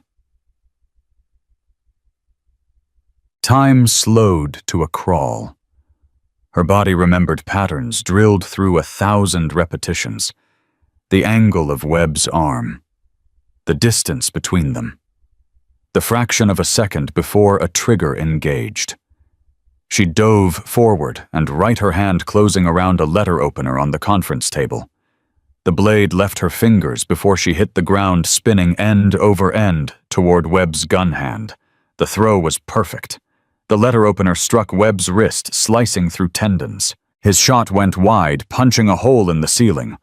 The gun clattered from his nerveless fingers. Kira was on him before he could recover. She drove her elbow into his solar plexus, doubling him over. Followed with a knee to his face that snapped his head back. Grabbed his injured arm and twisted until she heard something pop. Webb screamed. "That's for the assets in Yemen," Kira said coldly. "And this," she struck him in the throat, not hard enough to kill, just hard enough to collapse his windpipe temporarily. Webb dropped to his knees, gasping, choking. "Is for making me watch." She left him writhing on the floor and rushed to Jake. "Are you hurt?" "I'm okay, I'm okay." Jake's voice shook as she cut his bindings. "Kira, you just... How did you... That was... Later," She helped him to his feet, steadying him when his legs threatened to buckle. "Can you walk?" "I think so." "Then we need to move. Now." The corridor was chaos. Operatives ran in every direction, some fleeing the compound, others trying to organize a defense against an enemy they couldn't see. Smoke poured from the destroyed armory. Alarms wailed. Emergency lights strobed red. Kira moved through the pandemonium with Jake pressed close behind her, using the confusion as cover. She had memorized the compound's layout from Hayes's briefing: 3 rights, 2 lefts down 1 flight of stairs, and they would reach the vehicle bay. "Kira!" Jake's hand gripped her arm. "Wait. We don't have time. There are other prisoners in the basement. I heard them. Women, children. Vance was holding them for something." Kira's stomach clenched. Hostages. Of course Vance would have hostages. Insurance policies in case something went wrong. How many? I don't know, dozen, maybe more. She checked her watch. Victor's extraction team would be arriving in 8 minutes. If she diverted to the basement, she might miss the window. But leaving innocent people to die wasn't an option. "Change of plans," she said. "Stay close." The basement was worse than Jake had described. 18 people huddled in 2 cramped cells. Families of military personnel journalists who had gotten too close to the truth, whistleblowers who had tried to expose the council. All of them terrified. All of them expecting to die. Kira shot the locks off both cells. "Everyone up. We're leaving." A woman in her 40s stepped forward, clutching 2 young children. "Who are you?" "Someone who's getting you out of here." "Can you walk?" "We'll crawl if we have to." "Good. Stay together. Stay quiet. Move when I move. Stop when I stop." She led them through the compound's lower levels, avoiding the main corridors where operatives still scrambled. Jake helped support an elderly man who couldn't move quickly. A teenage girl carried her younger brother on her back. They reached the vehicle bay at 2:47 a.m.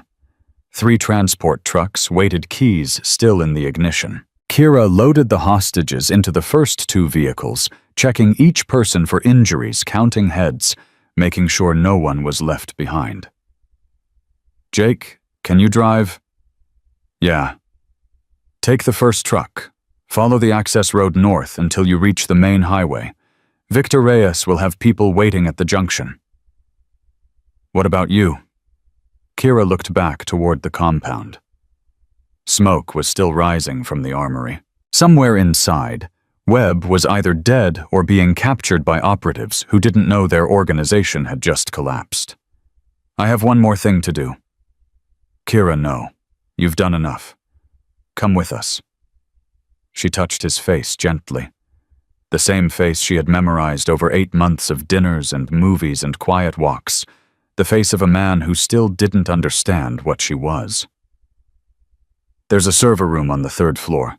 It contains backup copies of everything: the council's communications, their bank accounts, their operational plans. If I don't destroy it, they'll regroup. They'll start over. And everything I've done tonight means nothing. Then let Victor's team handle it. Victor's team doesn't know where it is. I do." Jake's jaw tightened. "You're going to get yourself killed." "Maybe." She kissed him quickly, fiercely. "But some things are worth dying for." She turned and ran back into the burning compound before he could stop her. The server room was guarded by 6 men. They were the best Vance had: former Special Forces elite mercenaries, professionals who knew they were the last line of defense. They had barricaded themselves behind overturned furniture weapons trained on the only entrance. Kira didn't use the entrance. She came through the ventilation system, dropping silently behind their defensive line. By the time the first guard realized something was wrong, 2 of his teammates were already down. The fight was savage and brief. Kira moved like water through their formation, using their own bodies as shields, their own weapons against them. A strike to the throat, a dislocated shoulder, a shattered kneecap. Each movement precise, economical, devastatingly effective. 18 seconds. 6 guards. All of them neutralized. Kira stepped over their groaning bodies and approached the server rack. The destruction took 3 minutes. She pulled drives, smashed components, set thermite charges that would reduce everything to slag. The Council's digital fortress, their carefully constructed network of secrets and lies, vanished in a cascade of sparks and melting metal. Then she heard a voice she recognized. "Impressive work." Kira spun. A man stood in the doorway, tall, silver-haired, with the bearing of someone who had commanded armies. General Arthur Merrick, Deputy Director of the CIA, the highest-ranking member of the Restoration Council. "I wondered if you'd make it this far," Merrick continued. "The others said you were overrated.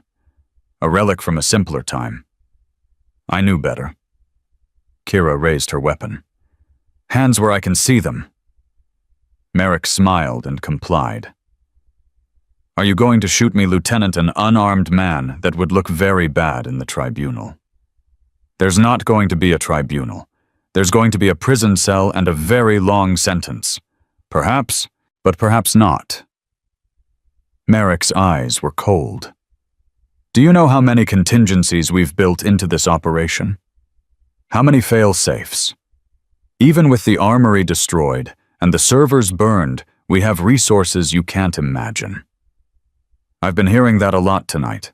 Somehow it keeps not being true." "This time it is." Merrick's smile widened. "You see, Lieutenant, the attacks were never dependent on Vance's chemical weapons. Those were just theater, a distraction to keep people looking in the wrong direction." Kira's blood ran cold. "What are you talking about?" "The real weapons have been in place for months, deployed in cities across the country, waiting for a signal that I alone control." "You're bluffing." "Am I?" Merrick pulled a phone from his pocket. "One call, Lieutenant. That's all it takes. 10,000 deaths attributed to a terrorist group that doesn't exist. And the country falls into our hands exactly as planned." Kira's finger tightened on the trigger. "You'd murder 10,000 people just to prove a point." "I'd murder 100,000 to save the nation.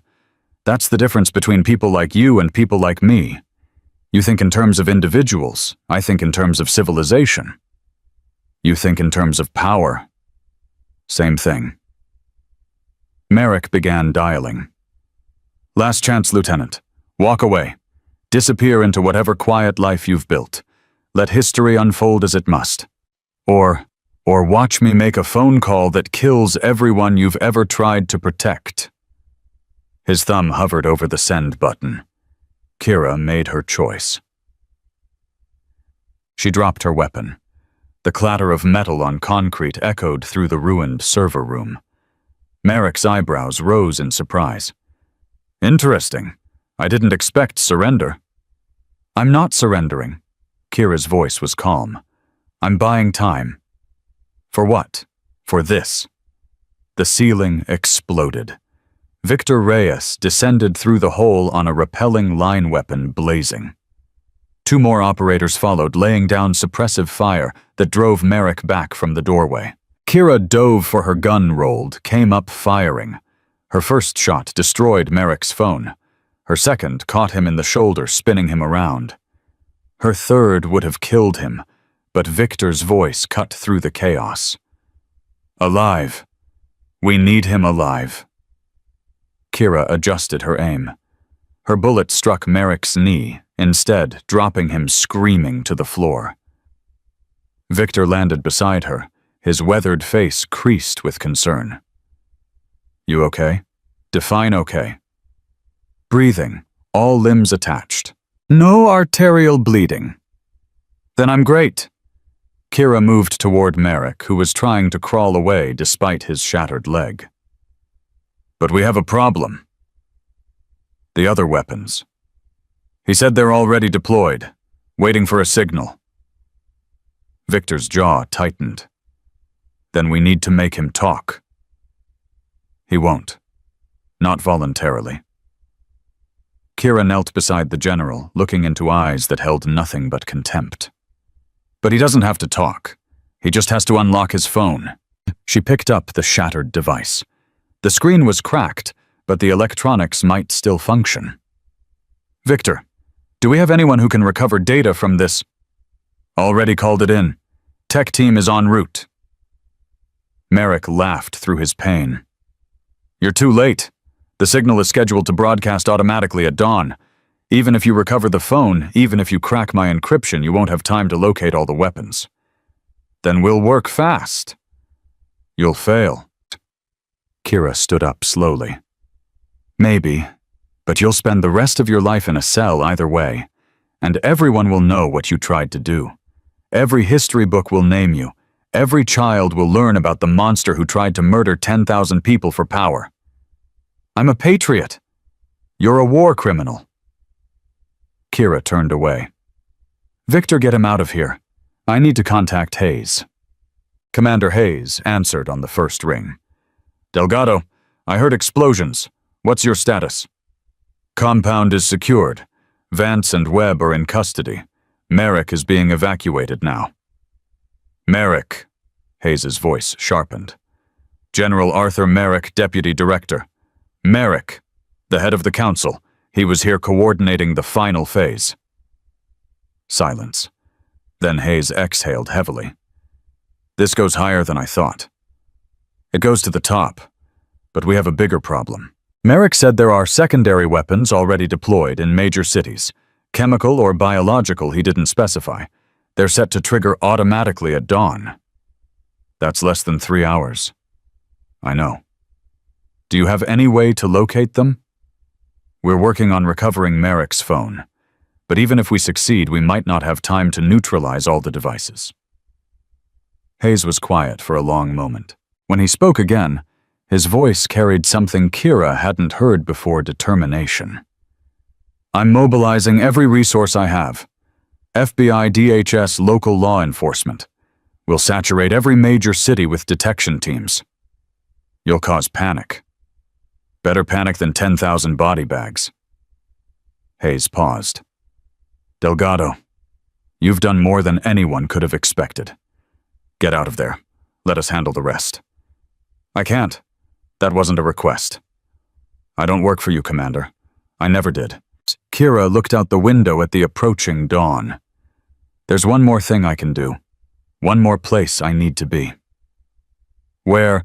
The first target. The one Vance was most obsessed with. The one he talked about even when he thought no one was listening. Hayes's breath caught. You know where it is. I think so. If I'm right, it's the largest device. The one designed to maximize casualties and maximize fear. Where Delgado, tell me and I'll send every asset we have. There's no time for that, and I might be wrong. Kira grabbed her pack and headed for the door. But if I'm right, I'm the only one who can get there in time. Kira, Hayes, if this doesn't work, tell Jake. Tell him I'm sorry. Tell him it was real. Every moment of it. She hung up before he could respond. The motorcycle was waiting where she had left it beyond the compound's perimeter. Kira pushed the engine to its limits, racing down mountain roads as the sky began to lighten. Every mile brought her closer to either salvation or death. There was no middle ground anymore. Vance had been obsessed with one location above all others. A symbol of everything he believed the country had lost.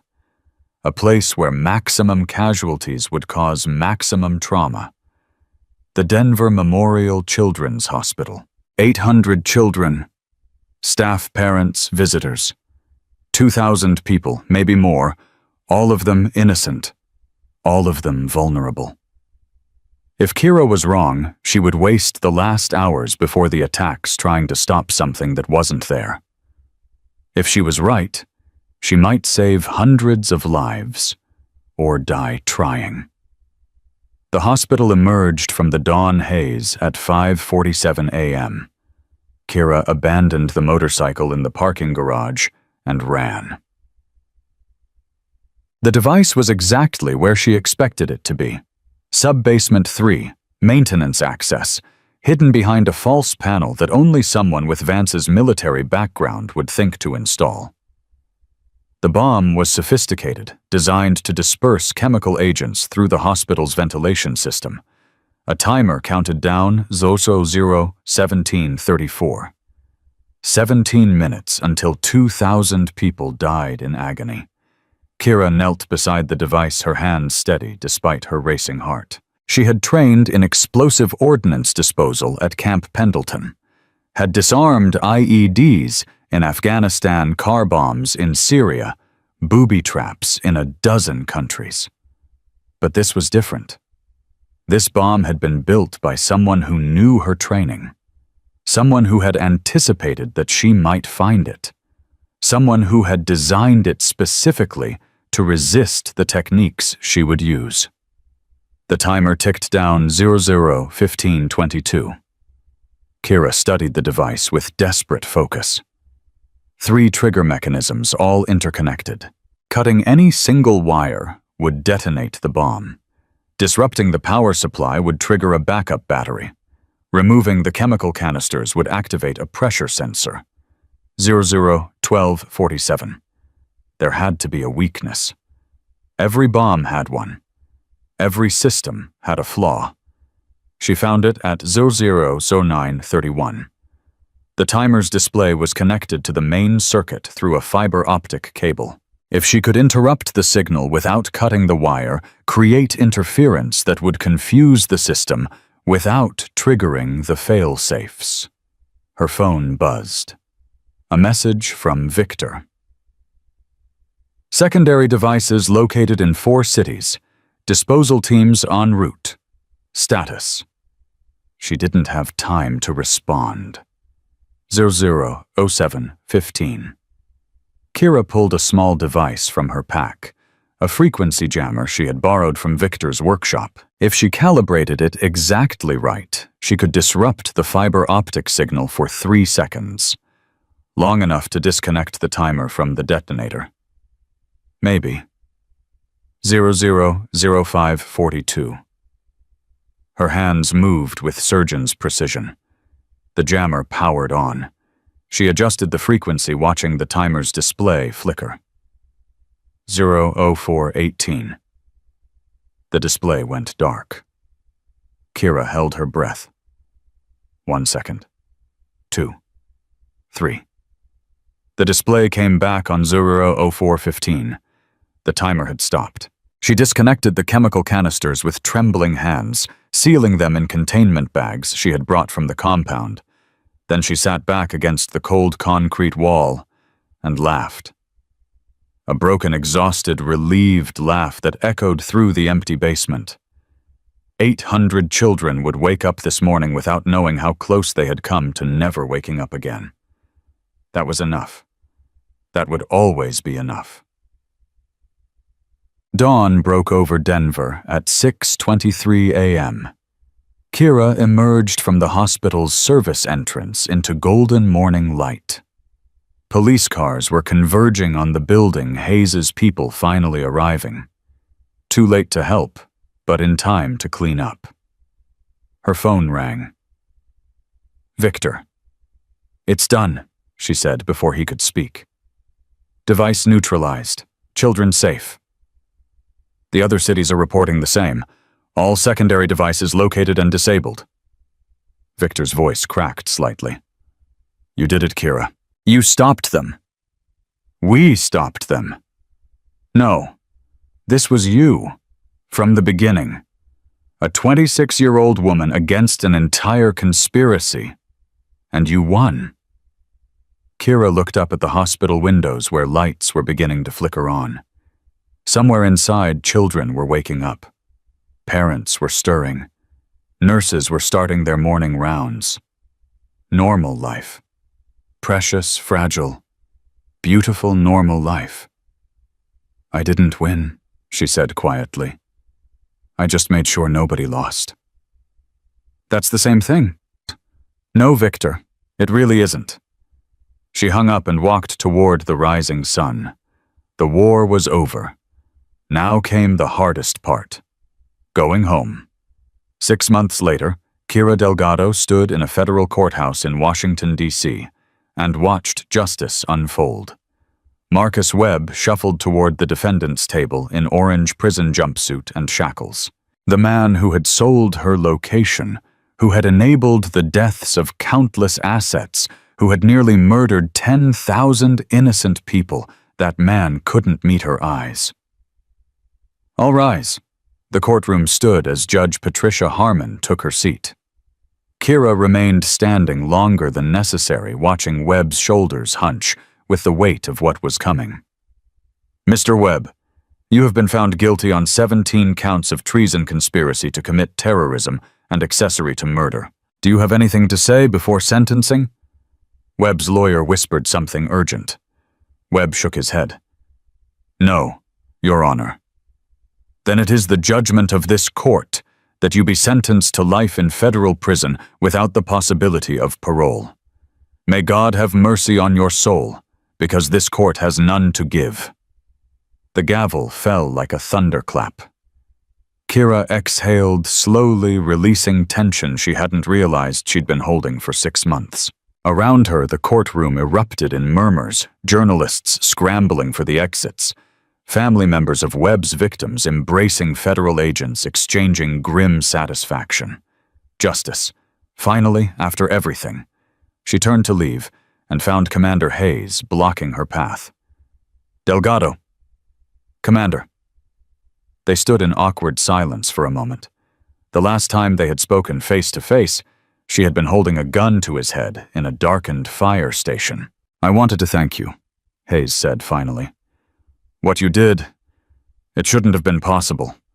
One person against an entire conspiracy. I had help. You had Victor Reyes and a stolen motorcycle. That's not help. That's stubbornness. A ghost of a smile crossed Kira's face. Same thing sometimes. Hayes extended his hand. For what it's worth, I'm sorry. About Willow Creek, about hunting you, about all of it. Kira looked at his hand for a long moment. Then she shook it. We both did what we thought was right. The difference is I was right. Yes. Hayes's voice was heavy with something that might have been shame. You were. He walked away without looking back. Kira watched him go, wondering if he would ever sleep soundly again. Wondering if she would. The trials had consumed the past 6 months.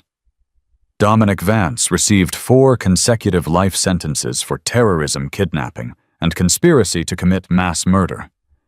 He had shown no remorse, had made no apology, had simply stared at Kira throughout his sentencing with eyes full of cold hatred.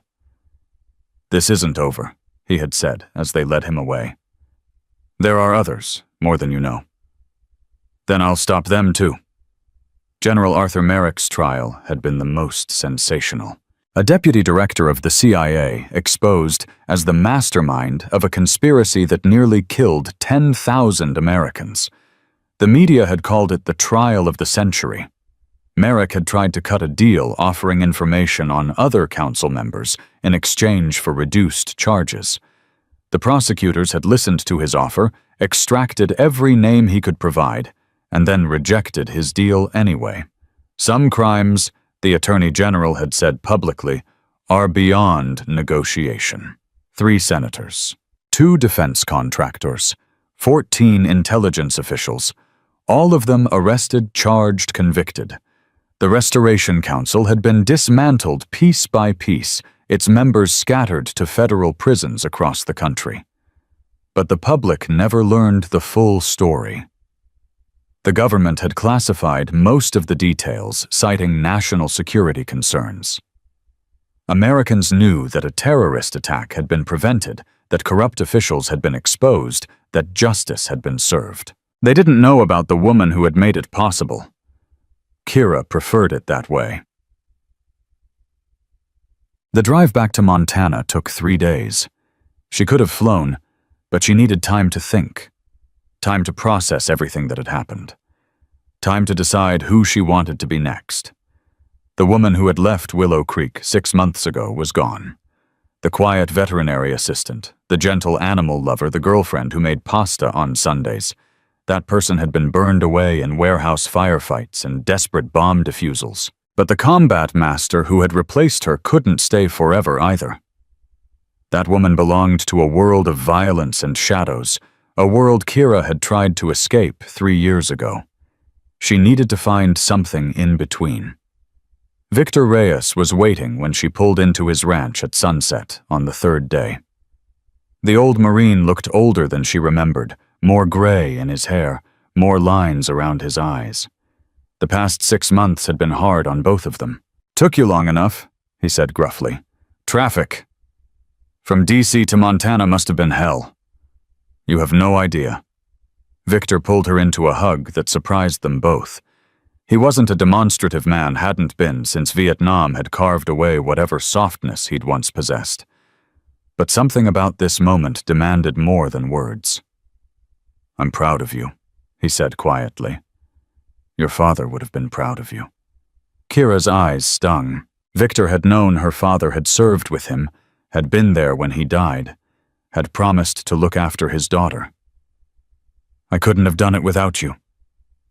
"Yes, you could have." Victor released her, stepping back with his usual gruff composure.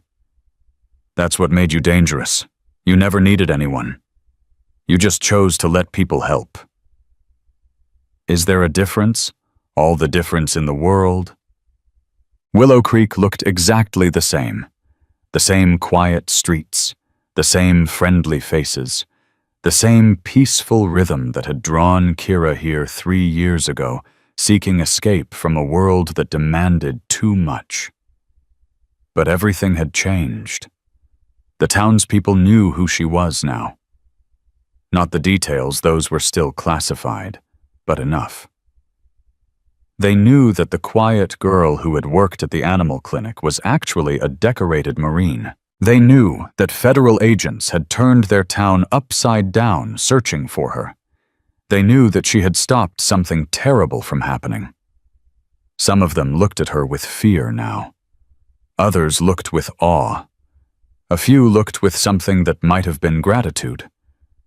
But everyone looked differently than before. Mrs. Henderson flagged her down outside the grocery store, clutching Kira's hands with surprising strength for a woman of 73. "I knew," the old woman said fiercely. "I always knew there was something special about you, the way you carried yourself, the way you noticed everything. You weren't just a librarian. You were something more. I was just trying to live quietly, Mrs. Henderson. Quiet people don't fight like you did. Quiet people don't save thousands of lives." Mrs. Henderson's eyes were bright with tears. "My grandson is alive because of you. He was supposed to visit that hospital in Denver the day of the attacks. If you hadn't stopped them." Kira didn't know what to say. She had spent so long hiding, so long pretending to be ordinary, that accepting gratitude felt foreign, uncomfortable. "I'm glad he's safe," she said finally. "So am I." Mrs. Henderson released her hands. "Welcome home, dear. This town needs people like you." The animal clinic was closed when Kira arrived. A for sale sign hung in the window. Patricia Holloway had retired 2 months after Kira's disappearance, unable to handle the constant questions from journalists and federal agents. Another casualty. Another piece of the life Kira had built destroyed by forces beyond her control. She stood on the sidewalk, staring at the darkened building where she had spent 3 peaceful years, where she had learned to be gentle again, where she had remembered that her hands could heal instead of harm. "It's not your fault." Kira turned. Jake Patterson stood behind her, hands in his jacket pockets, expression unreadable. Jake. Patricia was already thinking about retiring. The federal investigation just gave her an excuse. That doesn't make it better. No, it doesn't. Jake moved to stand beside her, both of them looking at the empty building. But blaming yourself won't help either. The silence stretched between them. 6 months of silence broken only by occasional phone calls that said nothing and meant everything. I should have told you, Kira said quietly.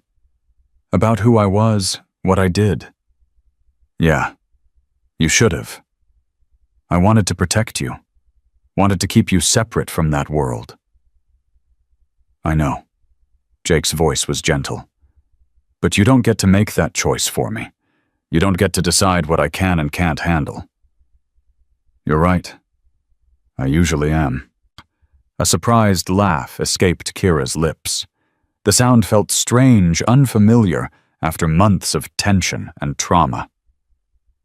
I missed you, she admitted. I missed you too. Jake finally turned to face her. The woman I fell for. The one who made terrible coffee and laughed at my jokes and cried at sad movies. Is she still in there somewhere?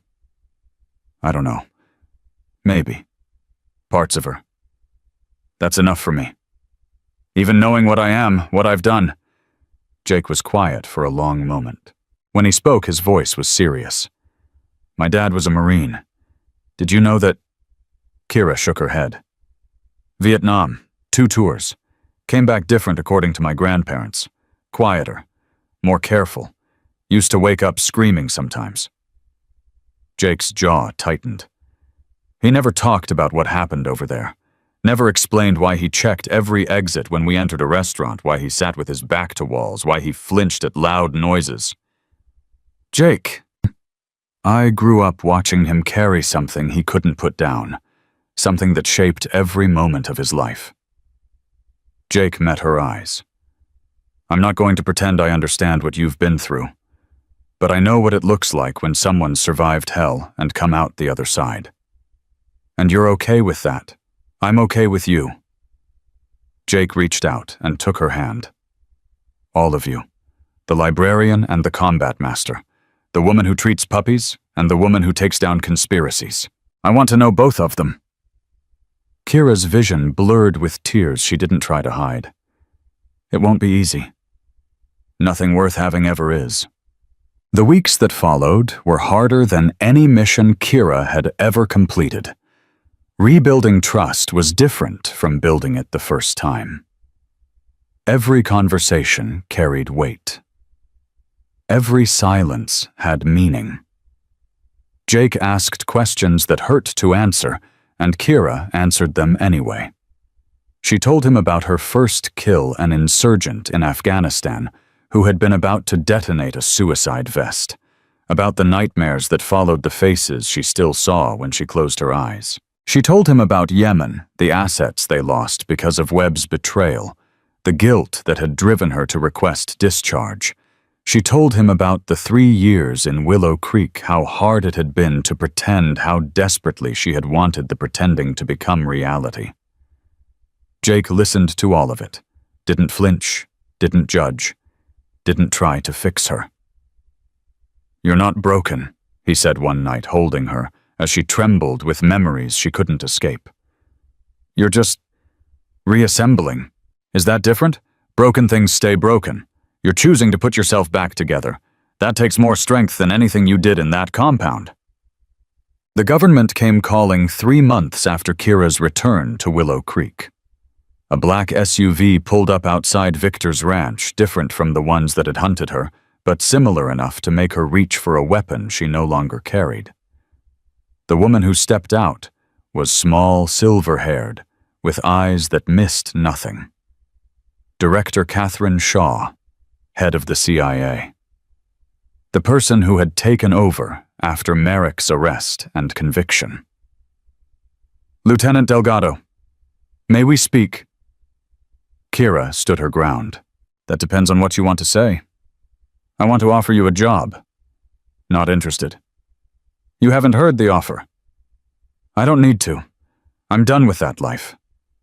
Shaw nodded slowly, as if she had expected this response. The country needs people like you, Lieutenant. People with skills and principles. people who can't be bought or intimidated. The country has plenty of people like that. Find someone else. There is no one else. Shaw's voice hardened. The Restoration Council is destroyed, but the conditions that created it still exist. Corruption, ambition, the willingness to sacrifice innocence for power. These things don't disappear because we arrest a few generals and senators. Then change the conditions. I'm trying, but change takes time. And while I'm working on the long game, someone needs to handle the immediate threats.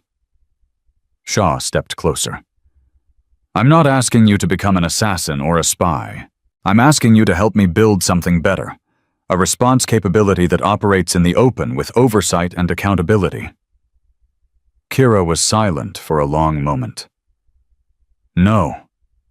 Shaw's eyebrows rose. No explanation, just no.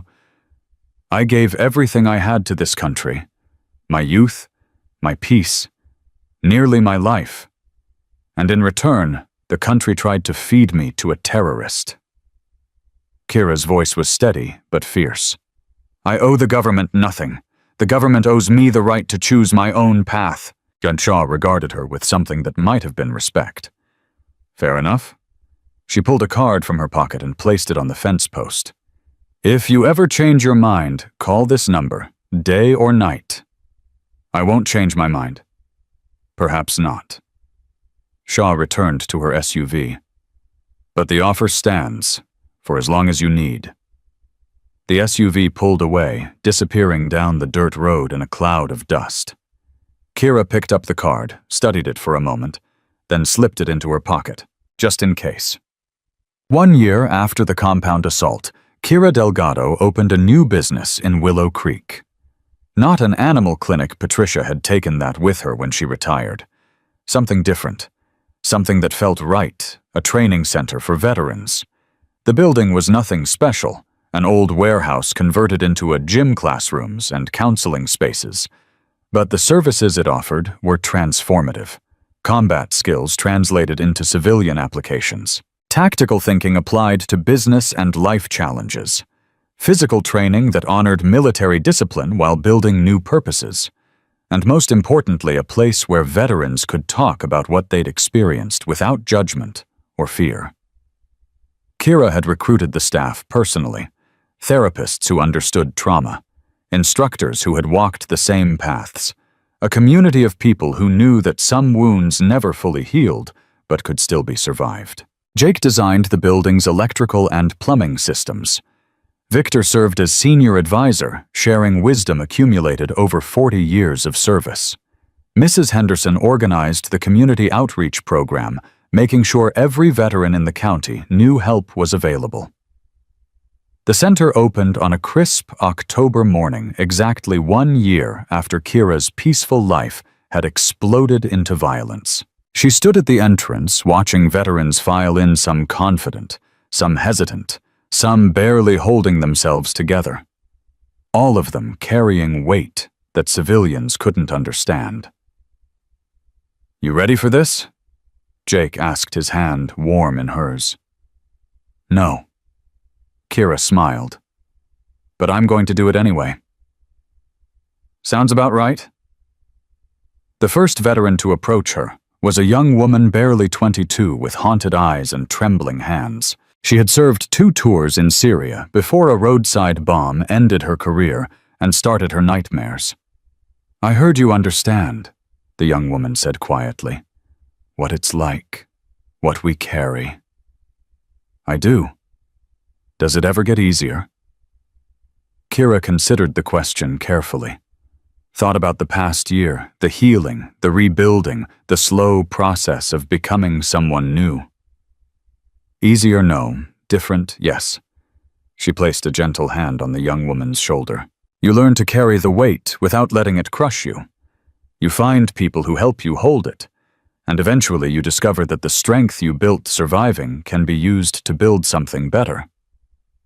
You really believe that? I live it, every day. The young woman's eyes filled with tears. I don't know if I can. That's okay. That's why we're here. Kira guided her toward the entrance. Come on, let me introduce you to some people who felt the same way. They're still here, still fighting, still winning. That night, Kira stood on Victor's porch, watching stars emerge over the Montana mountains. The old Marine joined her with 2 cups of coffee, handing one over without comment. They stood in comfortable silence, the kind that only existed between people who had seen each other at their worst and best. Your father would be proud, Victor said finally. You keep saying that. Because it keeps being true. Victor took a long sip of coffee. He always worried about you, you know. Said you were too fierce for your own good, too willing to throw yourself into danger. He wasn't wrong. No. But he also said that same fire would change the world someday. He just hoped you'd survive long enough to see it. Kira closed her eyes, feeling the mountain breeze on her face. I almost didn't. So many times. But you did. Victor's voice was fierce. Every time they knocked you down, you got back up. Every time they said it was impossible, you proved them wrong. That's not luck, Kira. That's who you are. And who is that? Someone who refuses to quit. Someone who fights for what matters. Someone who... Victor's voice caught unexpectedly. Someone I'm honored to have known, trained, watched grow into the person standing beside me. Kira opened her eyes, turning to face the man who had been more father to her than anyone since her real father died. Thank you, Victor, for everything. Don't thank me. Just keep going. Keep building. Keep proving that the worst things we survive can become the foundation for the best things we create. She hugged him. Then, something she rarely did, something that felt necessary in this moment. I will. 2 years later, the Willow Creek Veterans Center had expanded to 6 locations across Montana and Wyoming. Kira no longer ran the daily operations. She had trained others to do that. Instead, she focused on what mattered most, sitting with veterans who felt alone, listening to stories that needed to be told, proving through her presence that survival was possible. Jake had proposed on the anniversary of their reunion. A simple ring, a simple question, a simple answer. Yes, the wedding was small. Victor Patricia, a handful of friends from the community. Mrs. Henderson cried through the entire ceremony and denied it afterward. Chief Patterson walked Kira down the aisle, representing the father she had lost and the family she had found. And when Jake promised to love her, all of her, the healer and the warrior, the gentle and the fierce, Kira believed him completely. Because she had learned something in the years since 12 Navy SEALs had surrounded her in that warehouse. She had learned that strength wasn't about never falling. It was about choosing to stand back up. She had learned that peace wasn't the absence of conflict. It was the presence of purpose. And she had learned that the quietest people were often the most dangerous, not because of what they could destroy, but because of what they refused to let anyone take away. Her peace, her choices, her right to define her own future. Kira Delgado had been a Marine combat master. Now she was something more.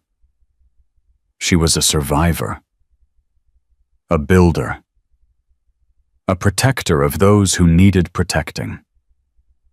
They had mocked her calm. They had underestimated her silence. They had learned 12 of them in 2 seconds that the deadliest warriors don't announce themselves. They simply act. And when the fighting was done, they go home. They heal. They build lives worth living. They prove that the darkness never wins forever, not as long as one person chooses to carry the light. The Marine combat master had fought her last battle, and she had won everything that mattered.